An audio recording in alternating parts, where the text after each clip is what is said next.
I watched through my kitchen window as a cherry-red BMW pulled up to the entrance of my private driveway, and an angry-looking woman with a blonde bob haircut stepped out, holding what appeared to be an official document. That morning started like any other Tuesday in Scottsdale, Arizona, where I had just finished my coffee and was reviewing some investment portfolios on my laptop. My name is Patrick Anderson, and I had spent the last 18 months building my dream estate on a 15-acre property that overlooked the McDowell Mountains. The $6 million project was nearly complete, with only the final landscaping touches remaining. What I didn't anticipate was that this woman, who I would soon learn was named Brenda Thompson, would turn my peaceful morning into the most bizarre property dispute I'd ever encountered. She marched up to my front door with the kind of determination that suggested she'd been stewing over something for weeks. I opened the door before she could even ring the bell, mostly out of curiosity about what kind of business she could possibly have with me at 8 in the morning. "Are you the owner of this property?" she demanded, not bothering with pleasantries. "I am. Can I help you with something?" "I'm Brenda Thompson, the president of the Sunset Ridge Homeowners Association, and you've been using our private road without authorization." She thrust the document toward me, which I took and began scanning. I couldn't help but let out a short laugh. "Madam, I think there's been some confusion. This is my private driveway. I own this entire road from the highway all the way up to my house." Her face turned a shade of red that almost matched her car. "That's absolutely impossible. This road services our entire subdivision of 73 homes. It's clearly HOA property, and I have the documentation to prove it." I gestured for her to come inside, figuring this would be easier to resolve with my own property documents in hand. She hesitated for a moment, probably not expecting the invitation, but followed me into my study. The room was lined with bookshelves and had a large oak desk where I kept all my important paperwork. I pulled out a thick folder containing my deed, survey maps, and easement agreements. "Look, Ms. Thompson, I purchased this land 3 years ago. The previous owner was an elderly rancher named Harold Martinez, who had owned this entire tract since the 1970s.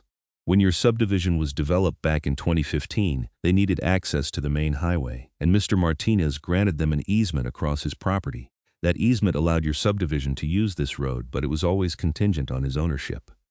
Brenda snatched the documents from my hands, her eyes scanning rapidly across the pages. "This can't be right. We've been using this road for nearly 10 years. "Yes, under the easement agreement that Mr. Martinez granted, but when I purchased the property from his estate, that easement was set to expire upon transfer of ownership. It's all clearly stated in Section 12 of the agreement. I had my attorneys review everything before I bought the land." She looked up at me with narrowed eyes. "You're saying you're going to cut off access to 73 families? I'm not saying anything of the sort. I'm simply explaining the legal situation. The road is mine, but I have no problem with your residents continuing to use it. I just ask that you acknowledge it's a private road and that your HOA respects my property rights." "Absolutely not." She slapped the documents back onto my desk. "The HOA has maintained this road for years. We've paid for repairs, snow removal in the winter when needed, and regular maintenance. That makes it our road." I took a deep breath, trying to remain patient. "Maintenance doesn't establish ownership, Miss Thompson. And actually, if you check your records, you'll find that Mr. Martinez never asked you to maintain the road. Your HOA took that upon yourselves. We'll see what our lawyers have to say about this." She turned on her heel and stormed out, leaving my front door wide open. I closed it gently and returned to my desk, already feeling a headache forming. I had dealt with difficult people in my 20 years as a private equity investor, but HOA disputes were a special kind of nightmare. The next morning, I woke up to find a massive chain stretched across my driveway about halfway down the hill, right at the point where my property met the subdivision entrance. 2 concrete barriers had been placed on either side, and a large sign declared, "Private HOA Road No Hours Access." I sat in my Range Rover at the top of my driveway, staring down at this absurd blockade in disbelief. I called my attorney, Marcus Chen, who had handled my property purchase.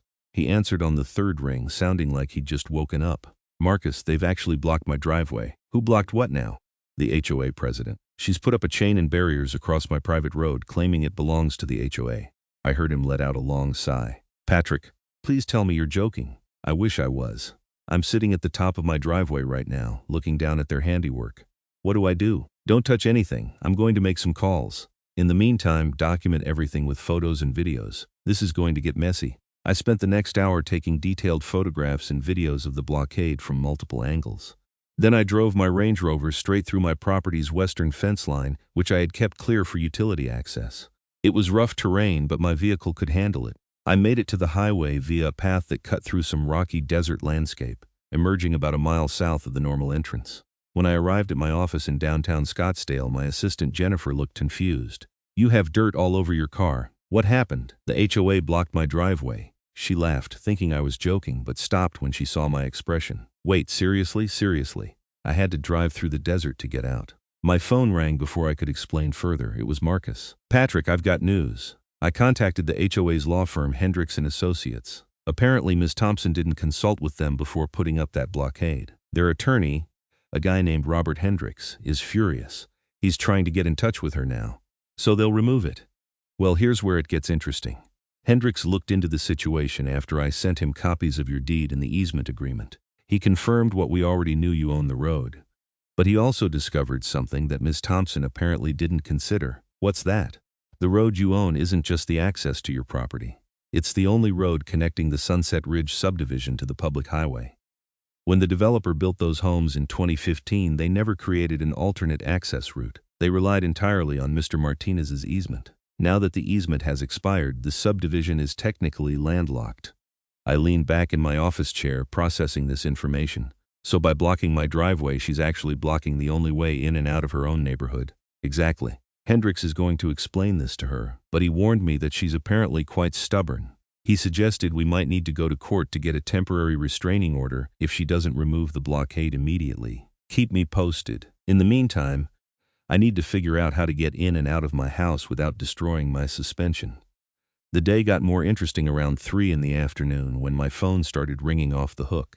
The calls were coming from numbers I didn't recognize, all with local area codes. I answered one out of curiosity. "Is this Patrick Anderson?" a frantic woman's voice asked. "It is. Who's calling?" "My name is Susan Chen. I live in Sunset Ridge, and I just got home from work to find I can't get into my neighborhood. There's a chain across the entrance with a sign saying no unauthorized access. My kids are home alone, and I can't get to them. Someone gave me your number and said you might know what's going on." My stomach dropped. "Madam, I'm sorry you're caught up in this. The HOA president, Brenda Thompson, put up that blockade this morning. She claims the road belongs to the HOA, but it's actually my private property. I'm working with my attorney to get it removed." "Why would she block the only entrance to the neighborhood? That's insane." "I agree completely. Look, I'm going to make some calls. In the meantime, is there any way you can contact Ms. Thompson directly?" "I've been trying. She's not answering her phone. There are at least 15 cars backed up at the entrance right now. People are panicking." I hung up and immediately called Marcus back. "We have a situation. Residents can't get into their homes. Kids are stuck inside.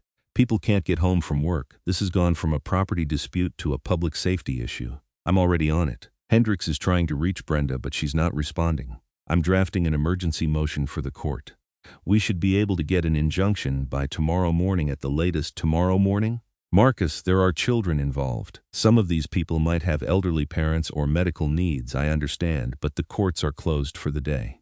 Unless someone calls 911 and claims an actual emergency, our hands are tied until tomorrow."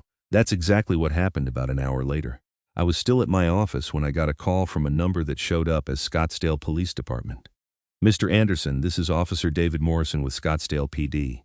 We've received multiple calls about a blocked roadway that's preventing residents from accessing their homes. Can you tell me what's going on?" I explained the entire situation, from the property ownership to Brenda's blockade. Officer Morrison listened quietly, asking a few clarifying questions. "Okay, so let me make sure I understand this correctly. You own the road, and Ms. Thompson has illegally blocked it, which has resulted in trapping residents both inside and outside the subdivision." "That's correct." "And you have documentation proving ownership?" "I do. My attorney has already provided copies to the HOA's law firm." "All right." "We're going to head out there now. Someone from our department will likely be in touch with you shortly." 20 minutes later, Marcus called me back, his voice carrying a mix of excitement and disbelief. "Patrick, you're not going to believe this. The police just called Hendricks. They're at the blockade now, and they've informed Brenda that she needs to remove it immediately or face charges for creating a public hazard." "Is she removing it?" "That's where it gets good. She apparently told the officers that she has every right to control access to her road and refused to take it down. They arrested her. They what? They arrested her for obstruction and creating a public safety hazard. She's being taken to the Scottsdale City Jail right now." I had to sit down. This morning I'd been enjoying my coffee, and now the HOA president was in jail because she'd blocked my driveway without realizing she'd also trapped her entire neighborhood. The next few days were a whirlwind. The story hit the local news with headlines like HOA president arrested after blocking only road into Subdivision and Scottsdale property dispute leaves residents stranded. I gave one interview to a local reporter, keeping my comments brief and factual. I had no interest in becoming the face of this debacle. Brenda was released the following morning after posting bail. According to Marcus, who had spoken with Hendricks, she was absolutely convinced that the police had acted improperly and that she was the victim in this situation. The HOA held an emergency meeting that evening, which I was not invited to, but I heard about through several residents who reached out to me afterward. One of them, a man named Richard Foster, called me from the meeting itself. "Mr. Anderson, I'm so sorry about all this. Most of us had no idea what Brenda was planning. We're voting right now to remove her as president and to formally apologize to you." "I appreciate that, Mr. Foster. I want to make it clear that I have never had any intention of blocking access to your neighborhood. I just want my property rights respected. We understand completely. The new interim president, Janet Murray, would like to meet with you to discuss a formal easement agreement that works for everyone." The meeting with Janet Murray took place 3 days later at a coffee shop in downtown Scottsdale. She was a calm, professional woman in her mid-50s who worked as a real estate attorney, which explained why she understood the situation immediately. "Mr. Anderson, on behalf of the Sunset Ridge HOA, I want to apologize for everything that's happened. Brenda acted without authorization from the board, and her actions were completely inappropriate. I appreciate that, Ms. Murray. I'm glad we can approach this rationally." She pulled out a folder containing several documents. "I've drafted a proposed easement agreement that would allow Sunset Ridge residents continued access through your property. In exchange, the HOA would pay you a nominal annual fee of $5,000 and agree to proper maintenance protocols that you would approve. We would also install signage acknowledging that it's a private road with granted access." I reviewed the documents carefully. "This seems reasonable. I'd like my attorney to review it as well, but I don't see any major issues. My only concern is maintenance. I don't want the road deteriorating because of heavy use." "Understood. We're proposing that the HOA handle all routine maintenance, but any major repairs would be split proportionally based on usage. Since your estate is one property and our subdivision is 73, we'd cover the vast majority of any significant costs." We shook hands, and I felt the tension that had been building for the past week finally start to ease. But the story was far from over. The following week, I received a call from a detective with the Scottsdale Police Department named Sarah Mitchell. She explained that they were building a case against Brenda Thompson and wanted to interview me about the incident. I met Detective Mitchell at the police station on a Thursday afternoon. She was a sharp-eyed woman in her early 40s who took detailed notes throughout our conversation. "Mr. Anderson, I want to make sure I have the timeline correct. Ms. Thompson came to your home on the morning of September 15th. You showed her documentation proving your ownership of the road, and then the next morning you discovered she had erected the blockade?" "That's correct. And she never contacted you about her intention to block the road?" "No. The first I knew about it was when I saw it from my driveway." "Did she make any threats or indicate that she might take action?" "She said the HOA would be consulting with their lawyers, which seemed reasonable. I never imagined she'd do something like this without legal clearance." Detective Mitchell nodded, making more notes. "We've interviewed several residents who were impacted by the blockade. One woman, Elizabeth Patterson, has a son with severe asthma. She was at work when the blockade went up and couldn't get home to him. He had an asthma attack and had to use his emergency inhaler. She's considering pressing charges. I had no idea it had gotten that serious. We're also looking into whether Ms. Thompson violated any additional statutes by refusing to remove the blockade when instructed by officers. The district attorney is reviewing the case now." The legal proceedings moved forward over the next 2 months. The HOA and I finalized the easement agreement, which was recorded with the county and provided clear terms for access. The road was repaved by the HOA, and new signs were installed indicating it was private property with authorized access for Sunset Ridge residents. Brenda Thompson, meanwhile, faced criminal charges for creating a public hazard and obstruction.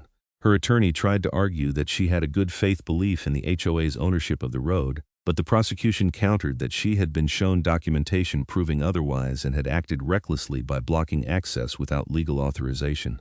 I was called to testify at her hearing in November. The courtroom was surprisingly crowded, with several residents from Sunset Ridge present, as well as local media. Brenda sat at the defense table, looking smaller and less intimidating than she had that first morning at my door. The prosecutor, a stern woman named Amanda Rodriguez, asked me to walk through the events of September 15th and 16th. "Mr. Anderson, when you showed Ms. Thompson your property deed and the easement agreement, how did she respond?" She initially seemed surprised, but then she became angry. She insisted that the HOA's maintenance of the road gave them ownership rights. I explained that wasn't how property law works, but she didn't want to hear it. Did you give her permission to place any barriers on your property? Absolutely not. I had no idea she was planning to do that. And what was the impact on you when you discovered the blockade?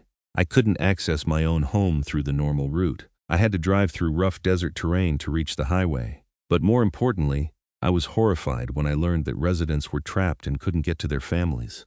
Brenda's attorney, a nervous-looking man named Tim Bradley, cross-examined me briefly. Mr. Anderson, isn't it true that you could have simply granted the HOA a permanent easement from the beginning, which would have prevented all of this? I was willing to discuss an easement, but Ms. Thompson never asked. She came to my homemaking demands, not requests. If she had approached this collaboratively, we could have worked something out immediately.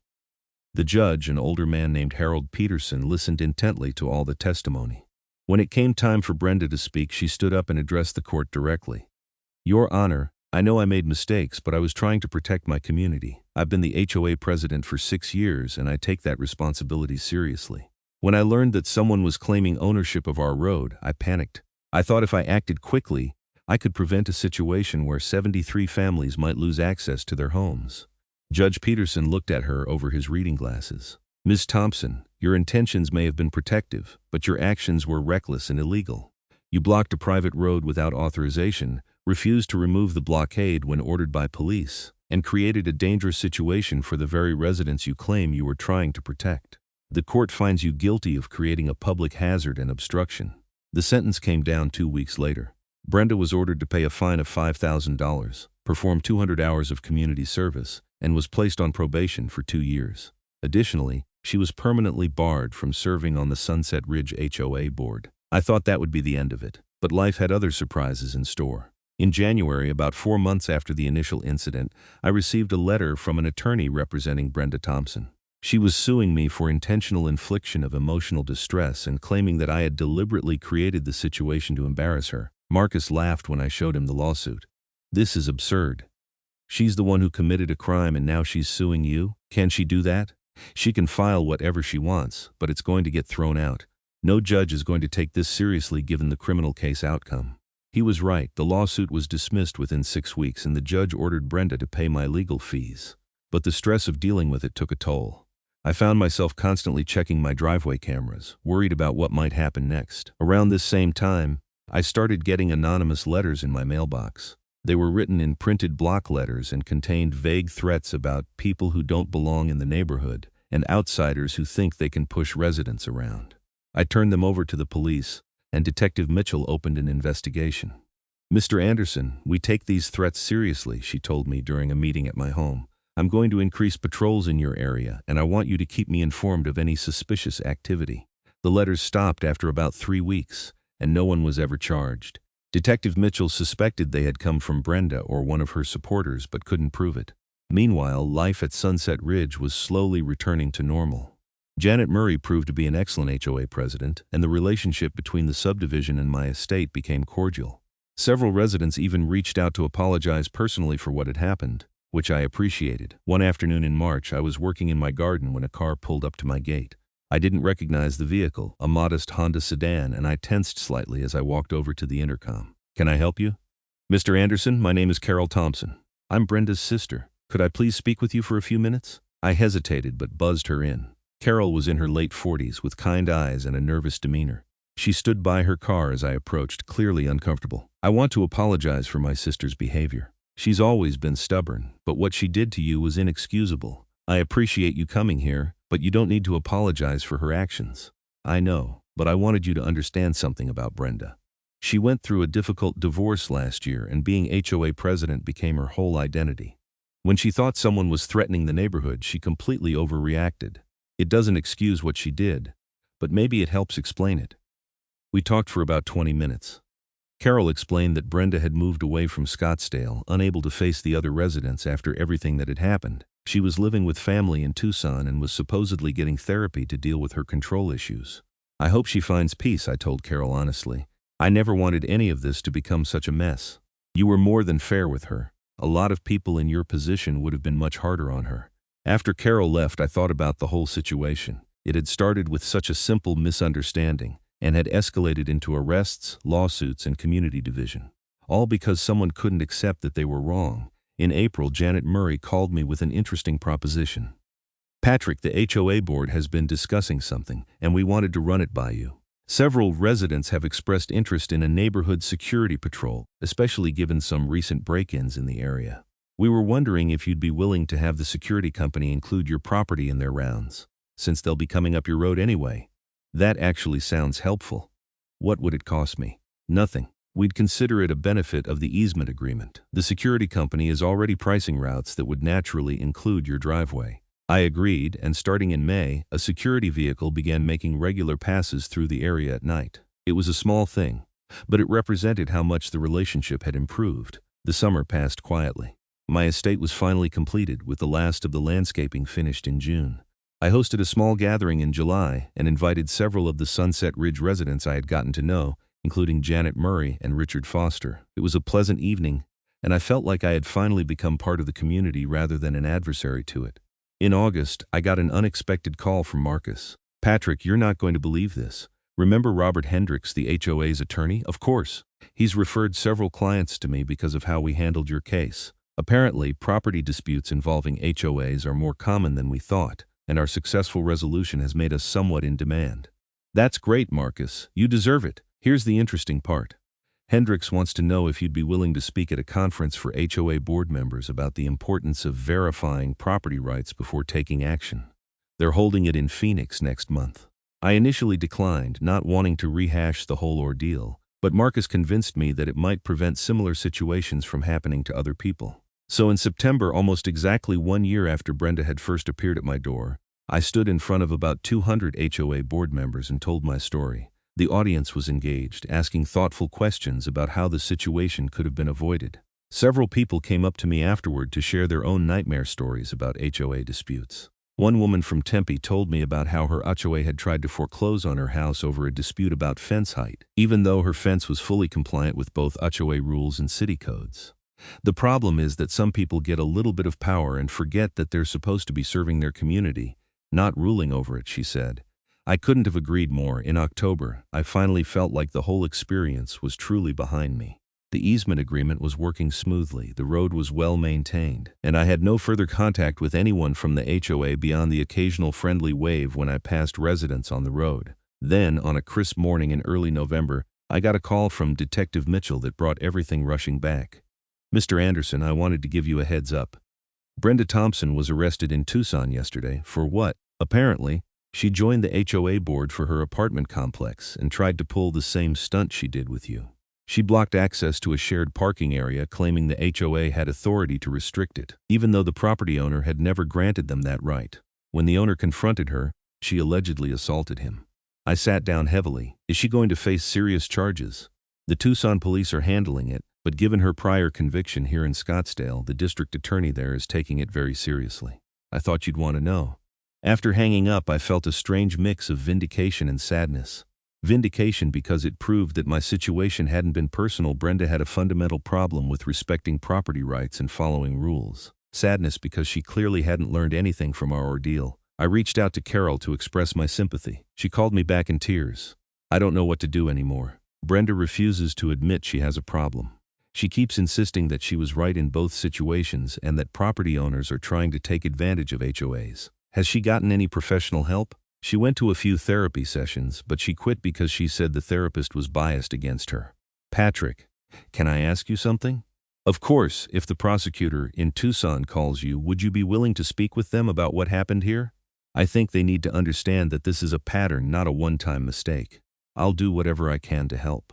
The Tucson prosecutor did call me about a week later. I spent an hour on the phone explaining the Scottsdale incident in detail. She listened carefully and asked precise questions about Brenda's behavior and statements.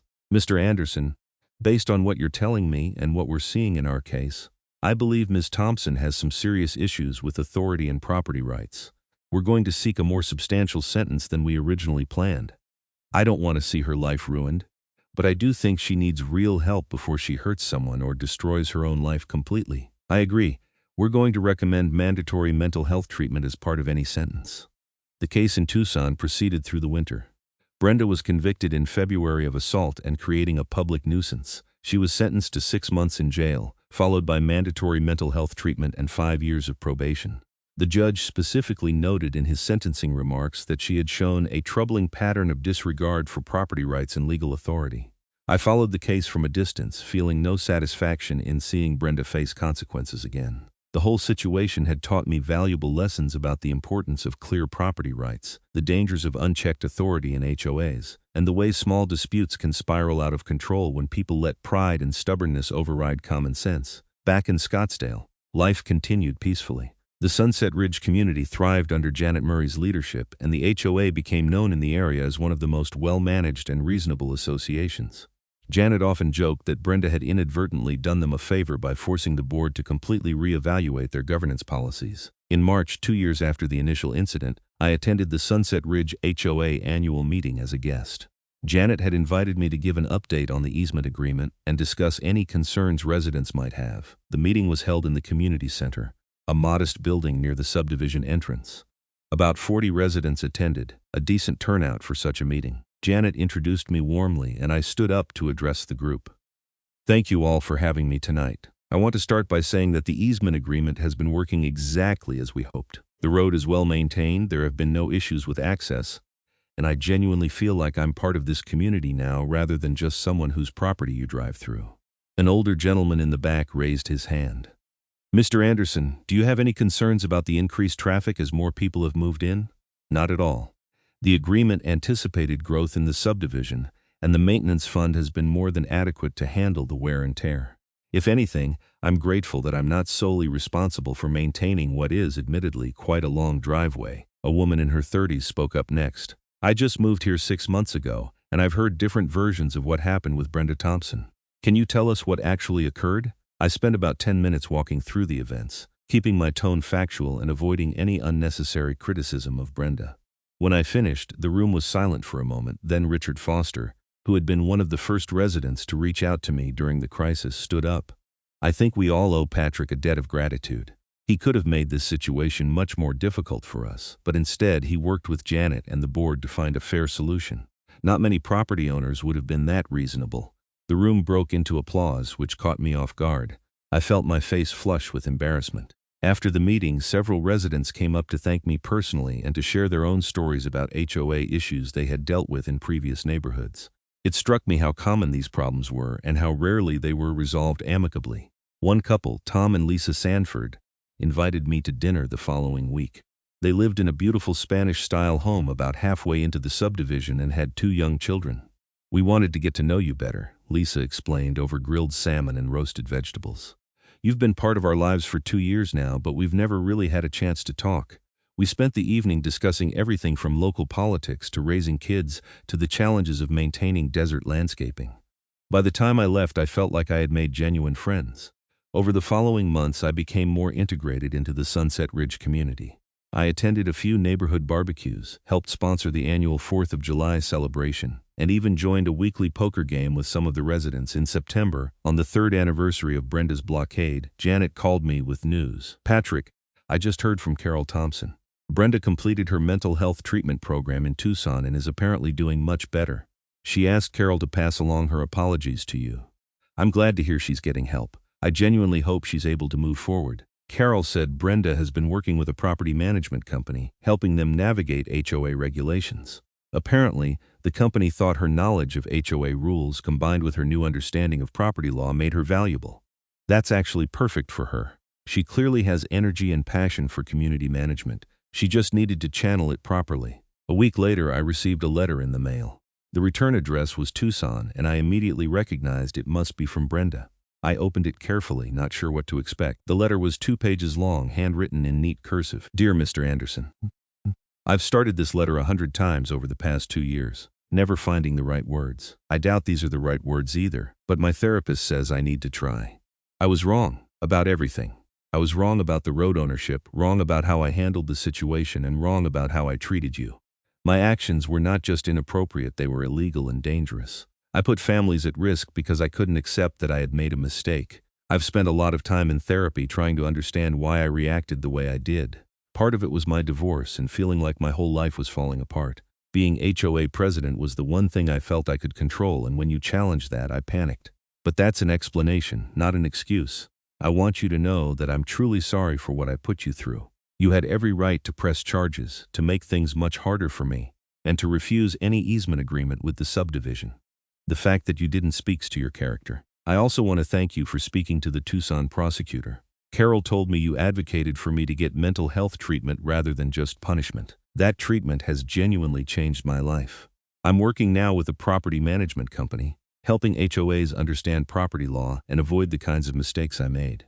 It's ironic, I know, but it feels like the right way to make amends. If I can prevent even one person from going through what we went through, then maybe something good can come from all this. I don't expect forgiveness, and I'm not asking for a response to this letter. I just needed you to know that I understand what I did was wrong, and I'm working every day to be a better person. Sincerely, Brenda Thompson. I read the letter 3 times, feeling a complicated mixture of emotions. There was relief that she finally understood what had happened, satisfaction that the legal system had worked correctly by mandating treatment, and a surprising sense of closure. I did write back, keeping my response brief but genuine. I told her I appreciated the apology, was glad she was moving forward positively, and wished her well in her new career. I meant every word. The years that followed were peaceful and uneventful, which was exactly what I wanted. The road continued to function perfectly under the easement agreement. I developed real friendships with several Sunset Ridge residents and felt grateful that my property, rather than being isolated, was connected to a community. In 2028, Janet Murray decided to step down as HOA president after serving for several years. The board organized a special dinner to honor her service, and I was invited as a guest of honor given my unique relationship with the community. The dinner was held at a nice restaurant in downtown Scottsdale, with about 50 residents attending. During the speeches, Janet told the story of how she had inherited a crisis and worked to turn it into an opportunity. When I became president, our HOA was in chaos. We had been led by someone who thought authority meant control, and it had blown up in spectacular fashion. But from that disaster, we built something better. We learned to work collaboratively, to respect property rights, to seek solutions instead of confrontation. And we gained a neighbor who has become a true friend to this community. She gestured to me, and once again I felt the warmth of acceptance and appreciation from the crowd. When it was my turn to speak, I kept it brief. 5 years ago, I thought I was buying an isolated estate where I could escape the world. Instead, I ended up connected to a wonderful community. The challenges we faced early on taught all of us valuable lessons about respect, communication, and finding common ground. I wouldn't change a thing. After dinner, Richard Foster pulled me aside. "Patrick, I've been thinking about something. The lot next to yours, the 5-acre parcel that borders your eastern property line, do you know if it's for sale?" "I think it might be. The owner is an investment company that's been holding it for years." "Why?" "My son and his wife are looking for land to build on. I mentioned your area, and they fell in love with it. If that lot came available, would you mind having them as neighbors?" "I'd be delighted. Let me get you the contact information for the owner." 3 months later, Richard's son, Michael Foster, purchased the lot and began planning his own home.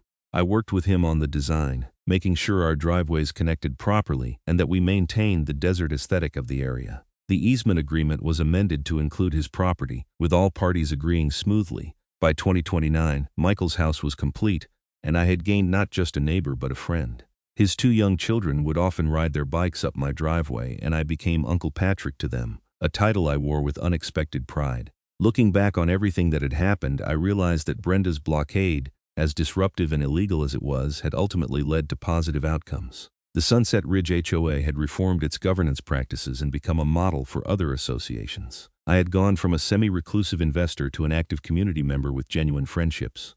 And Brenda herself had received the help she needed, and found a career where she could use her knowledge constructively. The road that had caused so much conflict had become a symbol of cooperation and mutual respect. Every time I drove down it, I remembered that first morning when I saw the chain and barriers, and I smiled at how far we had all come. One afternoon in late 2029, I was sitting on my back patio watching the sunset paint the McDowell Mountains in shades of orange and purple when my phone rang. It was Marcus Chen, who I hadn't heard from in several months. "Patrick, I'm calling with some interesting news. Remember that conference where you spoke to HOA board members a few years back?" "Of course. Well, the organizers want to do a follow-up event, and they've asked if you and Janet Murray would be willing to present together on long-term outcomes of property dispute resolutions. They want to show how your situation evolved over 5 years. That actually sounds interesting." "Let me check with Janet." Janet was enthusiastic about the idea, and 2 months later we stood together on a stage in Phoenix in front of an audience of about 300 HOA board members, property attorneys, and community managers. We walked them through the entire timeline, from the initial confrontation to the blockade, the arrest, the easement agreement, and the years of successful collaboration that followed. We emphasized the importance of verifying property rights before taking action, the value of professional legal counsel, and the benefits of approaching disputes as opportunities for creative problem-solving. During the question and answer session, a woman in the front row raised her hand. "Ms. Murray, how did you convince your board members to support a solution that essentially acknowledged they had no legal claim to the road?" "I imagine some of them wanted to fight." Janet nodded. "That's a great question. When I took over as president, emotions were high and several board members did want to continue fighting. But I asked them a simple question: what's our goal? If our goal was to be right, then fighting made sense. But if our goal was to ensure our residents had reliable access to their homes, then working with Patrick was the only logical choice. Once we reframed the issue around practical outcomes rather than pride, the path forward became clear." Another attendee asked me, "Mr. Anderson, did you ever consider selling the property and walking away from the whole mess?" "Honestly, for about 24 hours after the blockade, yes. But this was my dream property, and I had invested 2 years and millions of dollars into building my estate. More importantly, walking away would have set a terrible precedent. Property rights matter, and if I had let an HOA bully me off my own land, it would have encouraged similar behavior elsewhere." The presentation was well received, and several people approached us afterward to discuss their own situations. I exchanged contact information with a few of them, offering to share our easement agreement as a template if it would help. As Janet and I drove back to Scottsdale after the conference, she turned to me with a reflective expression. "You know, Patrick, in a strange way, I'm almost grateful for what Brenda did." I glanced at her, surprised. "Really? Don't get me wrong, what she did was terrible and illegal. But it forced our HOA to completely reevaluate how we operate. Before the incident, we were complacent, rubber-stamping decisions without really thinking them through. Now we're deliberate, careful, and collaborative. We're a better organization because we had to rebuild from that crisis. I suppose I can see that, and I certainly have a different life than I expected. I thought I was building a private retreat, and instead, I found a community." We drove in comfortable silence for a while, and I reflected on the unexpected turns life takes. 5 years earlier, I had been furious about a chain across my driveway. Now I was genuinely glad it had happened because of where it led. The road that Brenda had blocked that September morning remained the physical connection between my estate and the Sunset Ridge subdivision. But it had also become a metaphor for the connections we build when we choose cooperation over conflict, understanding over judgment, and patience over pride. Every time I drove down that road, past the professionally maintained pavement and the tasteful signs indicating it was private property with authorized access, I remembered the lessons I had learned. Property rights matter and should be respected. Legal authority must be exercised responsibly. Disputes can be resolved when people approach them with good faith and creativity, and sometimes the conflicts we least expect lead to the outcomes we most need. In the spring of 2030, the Sunset Ridge HOA commissioned a small plaque to be placed at the entrance to the subdivision. It read, "Sunset Ridge, a community built on respect, cooperation, and understanding."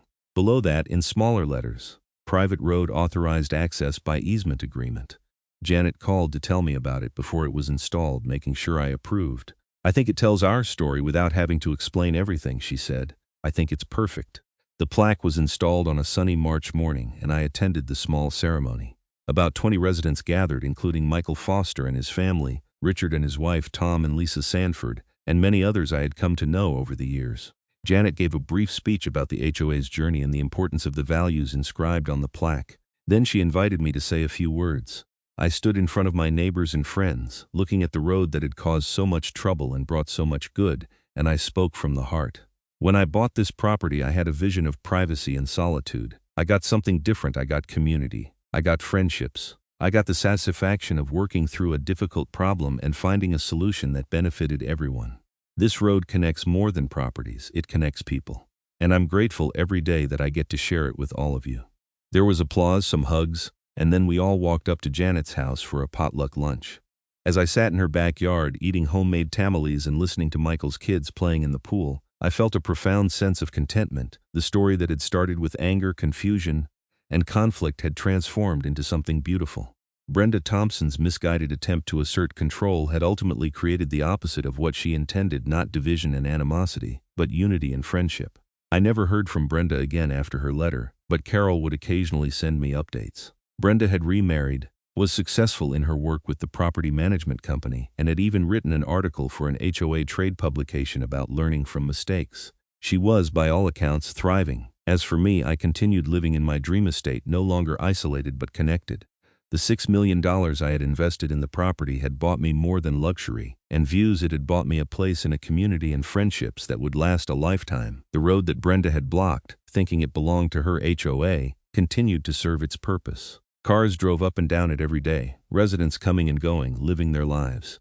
And every single one of them drove across my property with my permission, under an agreement that respected everyone's rights and interests. It was, I often thought, exactly how things should work in a civilized society.